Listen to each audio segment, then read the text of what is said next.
जय हिंद साथियों, स्वागत करता हूं आपका अपने यूट्यूब चैनल स्टडी अड्डा के जीके के चैनल पर।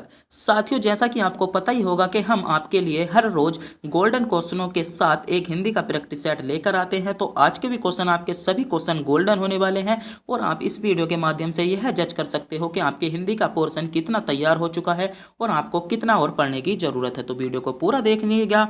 और आज का जो आपका टारगेट होना चाहिए वह आपका इन 37 प्रश्नों में से लगभग 30 क्वेश्चनों को करेक्ट करने का आपका टारगेट दिया जाता है। तो जिन बच्चों के भी 30 क्वेश्चन इस पूरी वीडियो में सही हो जाते हैं उनका स्कोर बहुत अच्छा हो चुका है, और जिनके नहीं होते हैं तो उन्हें और ही पढ़ने की जरूरत है। तो वीडियो को पूरा जरूर देखिएगा।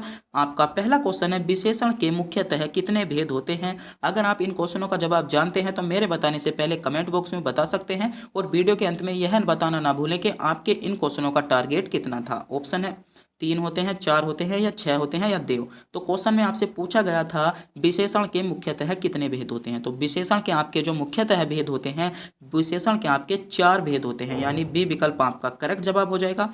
बात करते हैं 4 भेद कौन कौन से होते हैं। तो पहला हो जाएगा आपका गुणवाचक। क्या हो जाता है? पहला हो जाता है आपका गुणवाचक विशेषण। दूसरा हो जाता है आपका परिणामवाचक विशेषण। तीसरा हो जाता है आपका संख्यावाचक विशेषण। क्या हो जाएगा? संख्यावाचक विशेषण। और चौथा हो जाता है आपका संकेतवाचक विशेषण। कौन सा? संकेतवाचक विशेषण, या सार्वनामिक विशेषण के नाम से भी हम इसको जानते हैं। तो विशेषण के आपके 4 भेद होते हैं, गुणवाचक विशेषण, परिणामवाचक विशेषण, संख्यावाचक विशेषण और संकेतवाचक विशेषण। तो इन बातों का भी आपको पता होना चाहिए था। अगर आपने अभी तक हमारे चैनल को सब्सक्राइब नहीं किया है तो प्लीज़ चैनल को सब्सक्राइब जरूर कर लीजिएगा। चैनल को सब्सक्राइब करने में क्या आपके पैसे जाते हैं, तो जल्द दबा के चैनल को सब्सक्राइब कीजिएगा। आपका अगला क्वेश्चन है, निम्नलिखित में से कौन सा विशेषण नहीं है? आपको बताना होगा पथरीला, नमकीन, बर्फीला या नमक। तो आपको बताना होगा विशेषण। पहली बात तो आपको यह पता होना चाहिए कि विशेषण होते क्या है। विशेषण वे होते हैं जो आपके क्रिया की विशेषता, जो आपकी संज्ञा और जो आपके सर्वनाम होते हैं उनकी विशेषता जो बताते हैं, जो शब्द बताते हैं, उन्हें हम विशेषण कहते हैं। तो पथरीला, पथरीला तो विशेषता बताता है, तो आपका विशेषण होगा। नमकीन भी आपकी विशेषण होगा। बर्फीला भी विशेषता बताता है, तो आपका क्या हो जाएगा? जैसे यह है क्षेत्र बर्फीला है तो विशेषता बताई गई है ना, तो यह भी आपका विशेषण में आ जाता है। तो विशेषण में आपका कौन सा नहीं आता है? तो विशेषण में आपका नमक नहीं आता है, यानी डी विकल्प की ओर जो बच्चे जा रहे थे वे बिल्कुल सही जा रहे थे। डी विकल्प इसमें आपका बिल्कुल करेक्ट जवाब होगा। आपका अगला क्वेश्चन है, किसी कार्य का करने या होने का बोध कराने वाले शब्दों को कहते हैं। बताइएगा, काल कहते हैं, संज्ञा कहते हैं, क्रिया कहते हैं, या विशेषण कहते हैं। तो आपसे क्वेश्चन में पूछा है किसी कार्य को कराने या होने का जो शब्द बोध कराते हैं हम उन्हें क्या कहते हैं। तो हम उन्हें क्या कहते हैं? तो उन्हें हम क्रिया के नाम से जानते हैं, यानी सी विकल्प आपका बिल्कुल सही जवाब हो जाएगा। सी विकल्प में आपको क्रिया दी गई थी। आपका अगला क्वेश्चन है, निम्नलिखित में से क्या काल कहलाता है? निम्नलिखित में से क्या काल कहलाता है? ऑप्शन है क्रिया के घटित होने का समय, क्रिया का सामान्य रूप, क्रिया का मूल रूप, या क्रिया का पूर्ण रूप। तो सीधे तौर पर आपसे क्वेश्चन पूछा गया है कि काल आपका क्या कहलाता है। तो जो काल होता है वह आपका क्रिया के घटित होने का समय कहलाता है। क्या कहलाता है? क्रिया के घटित होने का समय कहलाता है, यानी ए विकल्प इसमें आपका बिल्कुल करेक्ट जवाब होगा। तो ए विकल्प जिन बच्चों ने चुना था वह बिल्कुल सही चुना था। आपका अगला क्वेश्चन है, संस्कृत भाषा से हिंदी में बिना परिवर्तन के प्रयुक्त होने वाले शब्द क्या कहलाते हैं? ऑप्शन है तद्भव शब्द कहलाते हैं, तत्सम कहलाते हैं, देशज कहलाते हैं, या विदेशज कहलाते हैं। तो कौन से तत्व कहलाते हैं? जो संस्कृत के शब्द होते हैं, जो संस्कृत भाषा में प्रयोग होते हैं और हिंदी भाषा में बिना परिवर्तन करे प्रयोग करते हैं उनका, तो हम उन्हें क्या कहते हैं? तो क्या कहते हैं उन्हें हम तत्सम शब्द कहते हैं। क्या कहते हैं? उनको हम तत्सम शब्द कहते हैं, यानी बी विकल्प आपका बिल्कुल ही सही जवाब हो जाएगा। आपका अगला क्वेश्चन है, निम्नलिखित में से तद्भव शब्द कौन सा है? ग्राम, असु, सूर्य, या माथा। बताइएगा। आपको बताना होगा इनमें से तत्सम शब्द। तो पहली बात आपको यह पता होना चाहिए कि तत्सम शब्द क्या होते हैं। तो एक लाइन में अगर मैं आपको बता दूं, क्योंकि डिटेल्स में बताने के लिए तो आप हमारे पास टाइम नहीं है, क्योंकि आपको भी पता होगा लगभग 37 क्वेश्चन की वीडियो है। अगर हम एक एक क्वेश्चन के बारे में डिटेल्स में बताएंगे तो लगभग आपकी 1.5 घंटे की वीडियो बनेगी। कितनी? 1.5 घंटे या 1.5 घंटे की वीडियो बनेगी। अगर आप 37 क्वेश्चनों के मारो आप लगभग 1.5 घंटा दोगे तो और जो आपका बचा हुआ है, जो और पोर्शन बचा है, जो और लगभग आपके कितने क्वेश्चन बचे हैं? लगभग 120 क्वेश्चन मान के चलो टाइम से जो आपके 120 या 10 क्वेश्चन बचे हैं तो उनके लिए आपको कितना टाइम देना होगा। तो यही तो बोल रहा हूँ, लगभग 37 मिनट जो क्वेश्चनों की वीडियो है वह हम 25 से 26 मिनट में कवर कराएंगे और बहुत कम ही समय में और कम डिटेल्स में हम बताने की कोशिश। तो तद्भव हम ऐसे शब्द को कहते हैं जो आपकी ग्रामीण भाषा होती है या गंवारों की भाषा को हम तद्भव कहते हैं। तो आपने सुना होगा माथा, गाँव ज़्यादा सुना होगा ना, तो यहाँ पर भी आपका डी विकल्प यानी ग्रामीण जो भाषा है उसको हम तद्भव कहते हैं। तो डी विकल्प आपका यहाँ पर बिल्कुल ही करेक्ट जवाब हो जाएगा। आपका अगला क्वेश्चन है, समान अर्थ बताने वाले शब्द क्या कहलाते हैं। ऑप्शन है विलोम शब्द कहलाते हैं, अनेकार्थी शब्द कहलाते हैं, पर्यायवाची शब्द कहलाते हैं या सामान्य शब्द कहलाते हैं। तो जिन शब्दों के माध्यम से हम समान अर्थ बताते हैं वे उन्हें क्या कहते हैं। तो विलोम तो आपके विपरीत अर्थ बताते हैं। अनेकार्थी मतलब अनेकार्थी यह बताते हैं कि उस शब्द के अनेक होने का अर्थ है, तो अनेकार्थी बताते हैं। पर्यायवाची यहाँ पर बिल्कुल करेक्ट जवाब हो जाएगा। समान अर्थ का जो बोध कराते हैं वह आपके पर्यायवाची शब्द कहलाते हैं। यानी जिन बच्चों ने भी विकल्प सी को चुना है या सी विकल्प की ओर जाने वाले सभी बच्चों का जवाब बिल्कुल करेक्ट जवाब हो जाएगा। आपका अगला क्वेश्चन है, अग्रज का सही विलोम क्या होगा। अनुज, लघु, छोटा या सूक्ष्म। तो बताइएगा यहाँ पर आपका सही विलोम क्या हो जाता है। तो अनुज यहाँ पर सही विलोम हो जाएगा, यानी ए विकल्प आपका बिल्कुल ही करेक्ट जवाब होगा। आपका अगला क्वेश्चन है, धन का मतलब क्या होता है। अंक, अर्थ, स्वार्थ, क्रोश। तो बताइएगा धन का आपसे पूछा है, धन का मतलब आपसे पूछा जा रहा है। सोचिएगा, समझिएगा, विचार कीजिएगा क्वेश्चन पर और कमेंट बॉक्स में बताइएगा, क्योंकि प्रत्येक क्वेश्चन का जवाब आपको ही बताना है। एग्जाम आपको ही करके आना है, मेरे को तो करके आना नहीं है। तो क्वेश्चन का जवाब आप ही बताइएगा। ध्यान से क्वेश्चनों को पढ़िएगा, सोचिएगा, समझिएगा ध्यानपूर्वक। पूरा मन आपका वीडियो में होना चाहिए, जब ही आपका एग्जाम क्लियर होगा। तो पूरे ध्यान से शिद्दत से पढ़िएगा। लगभग 7 से 8 दिन आपके पास बचे हैं। तो आपसे पूछा है धन का मतलब क्या होता है। तो धन का मतलब आपका क्रॉस होता है, यानी डी विकल्प यहाँ पर आपका बिल्कुल ही सही जवाब हो जाएगा। आपका अगला क्वेश्चन है, अपने जीवन पर स्वयं लिखी कथा। अपने जीवन पर स्वयं लिखी कथा वाक्यांश के लिए एक शब्द होगा। आपसे क्वेश्चन में पूछा है, जो अपने जीवन पर स्वयं कथा लिखते हैं उसे हम एक शब्द में किस नाम से जानते हैं।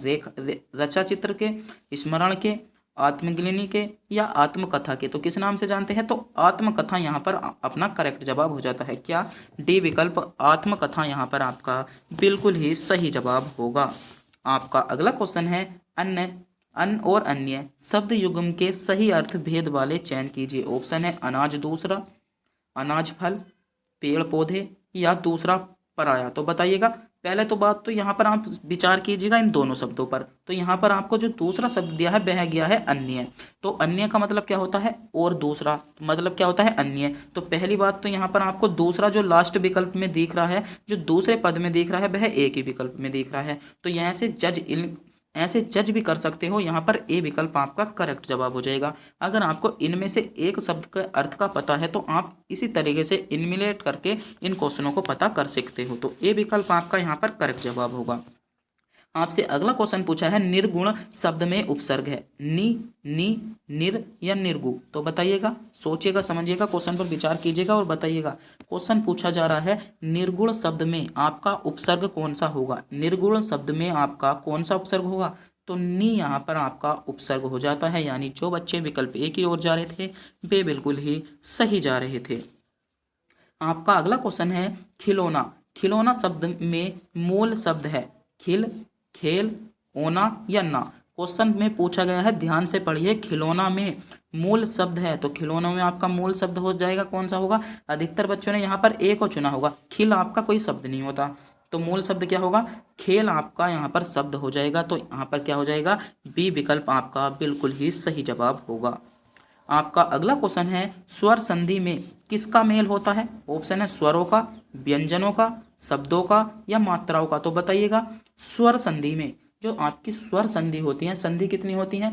जो मूलतः संधि होती हैं वह आपकी होती हैं 3 और सामान्यतः कितनी होती हैं। सामान्यतः होती हैं आपकी 5। तो आपकी उन 5 में से ही एक संधि पूछी गई है, कौन सी, स्वर संधि। कौन सी पूछी गई है, स्वर संधि। तो स्वर संधि जो होती हैं उसमें आपका किसका मेल होता है। तो किसका मेल होता है, स्वर संधि में स्वरों का मेल होता है, यानी ए विकल्प जिन बच्चों ने भी चुना था वह बिल्कुल सही चुना था। आपका अगला क्वेश्चन है उन्होंने कहा। उन्होंने कहाँ जाना है, आपसे इसमें किस प्रकार की अशुद्धि है। ऑप्शन है सार्वनामिक संबंधी, संज्ञा संबंधी, क्रिया संबंधी या विशेषण संबंधी। उन्होंने कहा, उन्होंने कहा जाना है, उन्होंने कहा जाना है, इसमें आपको अशुद्धि बतानी है किस प्रकार की आपकी हो जाएगी। तो किस प्रकार की हो जाती है, तो आपसे यहाँ पर आता उन्होंने कहा, तो यहाँ पर कौन सी हो जाएगी, सर्वनाम आपकी संबंधी अशुद्धि हो जाएगी, यानी ए विकल्प आपका करेक्ट जवाब होगा। यहाँ पर आता उन्होंने, उन्होंने, तो या उन्हें कहाँ जाना है, क्या आता यहाँ पर, उन्हें कहाँ जाना है, या उन्होंने नहीं आता, यहाँ पर आता उन्हें कहाँ जाना है। जब आपका वाक्य शुद्ध हो जाता है तो यहाँ पर आपकी क्या है, सार्वनामिक अशुद्धि थी। आपका अगला क्वेश्चन है सामासिक पद को तोड़ना कहलाता है संधि, समास, समास विग्रह या समास विच्छेद। तो बताइएगा, जब हम समासिक, कोई समासिक पद है उसको हम तोड़ेंगे तो वह क्या कहलाएगा, समास विग्रह नहीं होता, क्या होता है, संधि विच्छेद होता है। जो आपका यहाँ पर है समास विच्छेद, तो समास विच्छेद नहीं होता, संधि विच्छेद होता है। तो यहाँ पर क्या होगा आपका समास विग्रह, यानी सी विकल्प आपका बिल्कुल ही सही जवाब होगा। आपका अगला क्वेश्चन है कर्म वाच्य में प्रधान होता है कर्ता, भाव, विचार या कर्म। तो बताइएगा, कर्म वाच्य में जो आपके कर्म वाच्य होते हैं उनमें प्रधान कौन होता है, तो कर्म वाच्य में आपका प्रधान जो होता है वह आपका कर्म होता है। क्या होता है, कर्म वाच्य में आपका प्रधान कर्म होता है। कर्ता वाच्य में आपका प्रधान क्या होता है, कर्ता वाच्य में आपका प्रधान कर्ता होता है, कर्म वाच्य में कर्म होता है, और जो आपका भाव वाच्य होता है उसमें आपके भाव होते हैं। तो वाच्य इतने ही आपके होते हैं। आपका अगला क्वेश्चन है जिन शब्दों में लिंग, वचन, कारक आदि के कारण कोई परिवर्तन नहीं होता उन्हें हम क्या कहते हैं, क्रिया कहलाते हैं, वचन कहते हैं, अव्यय कहलाते हैं या वाच्य कहते हैं। तो क्वेश्चन ध्यान से पढ़िएगा, जिन शब्दों में लिंग, वचन, कारक आदि के कारण कोई भी परिवर्तन नहीं होता उन शब्दों को हम किस नाम से जानते हैं। तो उन शब्दों को बताइएगा हम किस नाम से जानते हैं या उन्हें हम क्या कहते हैं। तो क्या कहते हैं, उन्हें जो हम कहते हैं वह आपका सही जवाब होगा, वह हम क्या कहते हैं, वाच्य कहते हैं। तो यहाँ पर डी विकल्प वाच्य कहलाते हैं, यहाँ पर डी विकल्प आपका सही जवाब होगा। आपका अगला क्वेश्चन है, आपको क्वेश्चन दिया है, क्वेश्चन का इसका मैं नाम नहीं बताऊंगा कि यह चिन्ह आपको बताना है, इस विराम चिन्ह का नाम है पूर्ण विराम, प्रश्नवाचक, अल्प विराम या योजक चिन्ह। तो बताइएगा, जो आपको आपके सामने चिन्ह शो हो रहा है ये, इसे हम किस नाम से जानते हैं, बताइएगा। तो किस नाम से जानते हैं, प्रश्नवाचक के नाम से जानते हैं। किसके नाम से जानते हैं, प्रश्नवाचक, यानी बी विकल्प आपका करेक्ट जवाब होगा। आपका अगला क्वेश्चन है मुहावरे अपना सामान्य अर्थ न देकर अर्थ प्रकट करते हैं विशेषण, विपरीत, पर्याप्त या असमान। बताइएगा, जो आपके मुहावरे होते हैं वे अपना सामान्य अर्थ न देकर किस प्रकार का अर्थ प्रकट करते हैं। तो बताइएगा किस प्रकार का अर्थ प्रकट करते हैं। तो किस प्रकार का अर्थ प्रकट करते हैं, एक विशेष अर्थ प्रकट करते हैं। कैसा, एक विशेष अर्थ प्रकट करते हैं, यानी ए विकल्प जिन बच्चों ने भी चुना है वह बिल्कुल सही चुना है। तो अगर आप भी यहाँ तक वीडियो देख रहे हो तो मैं मानता हूँ कि आपकी जो उत्तर प्रदेश पुलिस की तैयारी कर रहे हो वो बहुत ज़बरदस्त कर रहे हो, क्योंकि जो आपके उत्तर प्रदेश पुलिस की तैयारी नहीं कर रहे ना, वे आपके लगभग 4 से 5 मिनट वीडियो देखेंगे और चले जाएंगे। भाई 4 से 5 मिनट जो शुरू के क्वेश्चन हैं वे आपको नहीं मिले। अगर इस वीडियो के अंतिम जो क्वेश्चन हैं, लगभग अंतिम जो आपके मान ली 10 से 15 क्वेश्चन हैं, उनमें से 2-4 क्वेश्चन आपको मिल गए तो आपकी वीडियो देखी हुई लगभग जो आपने अब लो 12 या 13 मिनट तक वीडियो देखी है वह तो आप तो की खराब ही गई ना। तो यही तो बोल रहा हूँ मैं, वीडियो को पूरा जरूर देखे करें। जो भी वीडियो पर आप देखा करो, जिस वीडियो को आप क्लिक किया करो, उस वीडियो को मेरे कहने से पूरी जरूर देखा करो। उस वीडियो को पूरा देखोगे, क्या पता आपके जो लास्ट के क्वेश्चन है वे आपको मिल जाए, तो आपकी जो टाइम गया अब तक का वो तो वेस्ट ही गया ना। आपका अगला क्वेश्चन है एक पथ दो कागज, एक पथ दो काज लोकुत्ती का अर्थ है एक काज होना, लाभ ही लाभ होना, एक काज में 4 लाभ होना या एक ही काम से 2 लाभ होना। बताइएगा, एक पंथ दो काज में आप जो लोकुत्ती है उसका आपका सही जवाब क्या होगा। तो सही जवाब क्या हो जाता है, तो एक ही काम से 2 लाभ होना। क्या, एक ही काम से 2 लाभ होना, यानी जो बच्चे विकल्प डी की ओर जा रहे थे वे बिल्कुल ही सही जा रहे थे। आपका अगला क्वेश्चन है हास्य रस का स्थायी भाव है हास, रति, रौद्र या विभत्स। तो बताइएगा, हास्य रस, हास्य रस का स्थायी भाव क्या हो जाता है आपका, तो हास्य रस का आपका स्थायी भाव जो हो जाएगा हास हो जाएगा, यानी विकल्प ए आपका बिल्कुल ही करेक्ट जवाब होगा।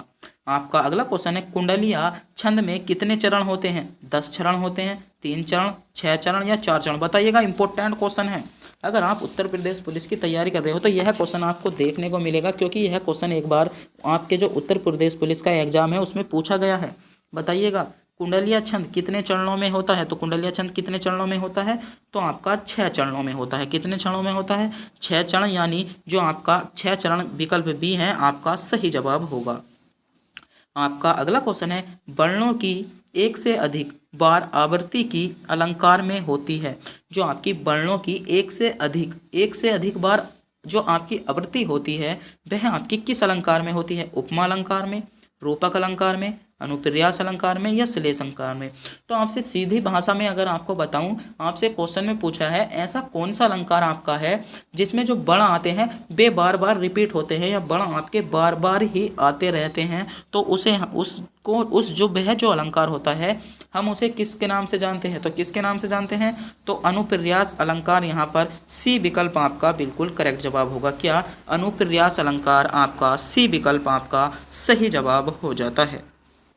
आपका अगला क्वेश्चन है, शब्द की सबसे छोटी इकाई क्या कहलाती है, स्वर कहलाती है, वर्ण कहलाती है, व्यंजन कहलाती है या अयोग्य वाहक कहलाती है। बताइएगा, शब्द की जो आपकी सबसे छोटी इकाई होती है उसे हम क्या कहते हैं या अन्य वह आपकी क्या कहलाती है, तो शब्द की सबसे छोटी इकाई क्या कहलाती है, स्वर कहलाती है, यानी ए विकल्प जिन बच्चों ने भी चुना है वह बिल्कुल सही चुना है। एक बार मैं फिर से बता दूं, अगर आपने अभी तक चैनल को सब्सक्राइब नहीं किया है चैनल को सब्सक्राइब कर लीजिएगा, क्योंकि हम आपके लिए सेलेक्टेड क्वेश्चन ढूंढ के लाते हैं जो आपको एग्जाम के लिए बहुत ही इंपॉर्टेंट होते हैं।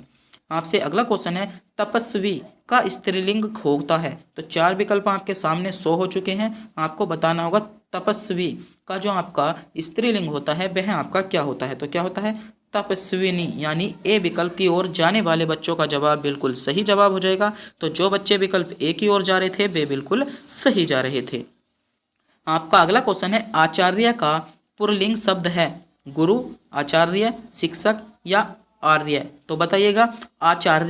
आचार्य का आपसे पुल्लिंग शब्द पूछा है तो क्या हो जाएगा, आचार्य का पुल्लिंग शब्द होता है, यानी बी विकल्प आपका बिल्कुल ही करेक्ट जवाब हो जाएगा। आपका अगला क्वेश्चन है, पुस्तक रखी है, वाक्य में वचन है, एक वचन, बहुवचन, द्विवचन, त्रिवचन, तो बताइएगा। पुस्तक रखी है, क्या रखी है, पुस्तक ही तो रखी है, किसकी बात हुई है, एक वचन की बात हुई है, तो यहाँ पर क्या अगर आपकी होती है पुस्तकें रखी हैं तो क्या होता, बहुवचन होता। बात तो आपसे हुई है पुस्तक रखी है, सीधे तौर पर आपसे किसी ने कह दी कि भाई इस बेंच पर पुस्तक रखी है उसको उठाना, उस बेंच पर पुस्तक रखी है उसको उठाना, तो अगर वो कहता उस बेंच पर पुस्तकें रखी हैं उनको उठाना, तो वे बहुत सारी पुस्तकों की बात कर रहा था, तो वहाँ पर आपका आता बहुवचन। मगर यहाँ पर क्या है, यहाँ क्या हो जाएगा आपका एक वचन हो जाता है, यानी ए विकल्प बिल्कुल करेक्ट जवाब होगा। आपका अगला क्वेश्चन है, शिक्षक ने पाठ पढ़ाया, किस कारक का प्रयोग हुआ है, बताइएगा। करण कारक का, कर्ता कारक का, कर्म कारक का या अपादान कारक का, तो बताइएगा। शिक्षक ने पाठ पढ़ाया, इसमें आपका कौन सा कारक हो जाएगा, तो कौन सा कारक हो जाएगा, तो क्या हो जाता है, कर्ता कारक यहाँ पर आपका सही जवाब हो जाएगा। पाठ किसने पढ़ाया, प्रभाव किस पर पड़ रहा है, कर्ता पर पड़ रहा है ना, तो कौन सा कारक होगा, कर्ता कारक होगा। अगर बात करते हैं हम, बात प्रभाव पड़ता है कर्म पर, तो वहाँ क्या होता है आपका कर्म कारक होता है। आपका अगला क्वेश्चन है, पुरुषवाचक सर्वनाम के भेद होते हैं, ऑप्शन है 3 भेद होते हैं, 2 भेद होते हैं, 4 भेद होते हैं, 7 भेद होते हैं।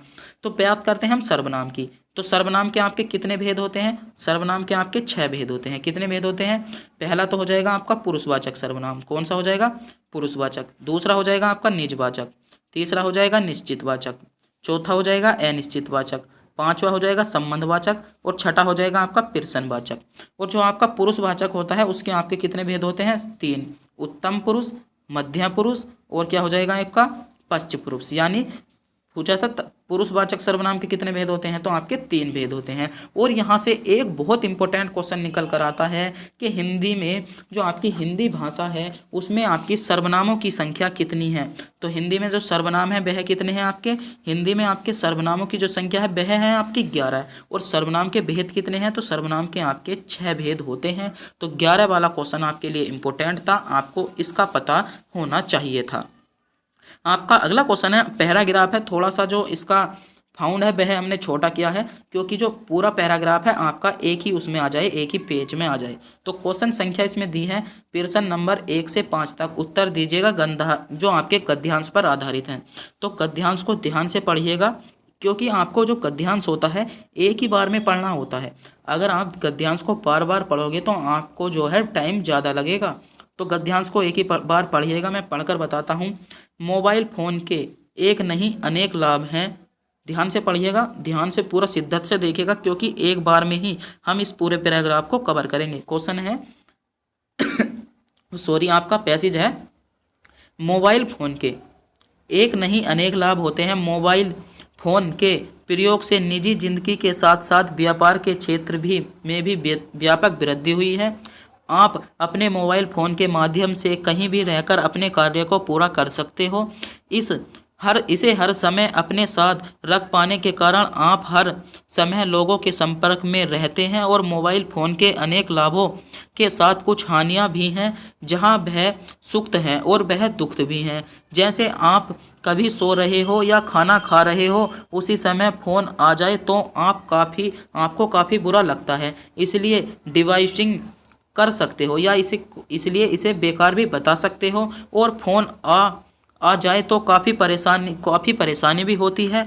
आप यदि कुछ समय एकांत में बिताना चाहते हो तो भी मोबाइल फ़ोन के उसमें खल डाल दिया जाता है। तो भी अगर आप जो आपका थोड़ा सा इसमें डिटेल्स में बता दूं, अगर आप एकांत में अपना समय मोबाइल उसमें खलल डाल देता है, कई बार तो आपको बहुत व्यस्त होना भी पड़ जाता है और मोबाइल फ़ोन के कारण बाधा पड़ जाती है। अर्थात मोबाइल का हर वक्त साथ रहना जहां लाभकारी है वहीं परेशानदायक का कारण भी बन सकता है। लेकिन हर सिक्के के 2 पहलू होते हैं। अगर हमें मोबाइल फ़ोन से लाभ उठाना है तो मोबाइल से कुछ परेशानी भी उठानी होगी। वैसे ही मोबाइल फ़ोन के प्रयोग हमें लाभ ही अधिक है, उसका लाभ हानि नहीं है। बस हमें सबका प्रयोग कुछ सावधानी आवश्यकता बरतनी होगी। मगर हमको जो आपका मोबाइल फ़ोन है उसकी कुछ लाभ जो आपकी सावधानियाँ हैं उनको बरतनी होगी। तो आपने पैसेज तो पढ़ लिया है, पूरा पैसेज आपके माइंड में आ चुका है कि पैसेज में आपसे क्या कहा गया है। तो इसी पैसेज के आधार पर हम 5 क्वेश्चन आपके कवर करने वाले हैं। तो एक ही बार हम पैसेज को पढ़ाएंगे, पूरा पैसेज आपको ध्यान में रखना होगा। क्वेश्चन आपका पहला है, कार्य के संदर्भ में मोबाइल फ़ोन की उपयोगिता है। ऑप्शन है, कहीं भी रखकर कार्य पूर्ण कर सकते हैं, खूब बातें कर सकते हैं, नेट का कुशल प्रयोग कर सकते हैं, पैसों का लेन देन कर सकते हैं। तो जो पैसेज के आधार पर आपको प्रश्न देना है, पैसेज के आधार पर प्रश्न कहता है खूब बातें कर सकते हैं, गलत होगा। नेट का कुशल प्रयोग कर सकते हैं, गलत होगा।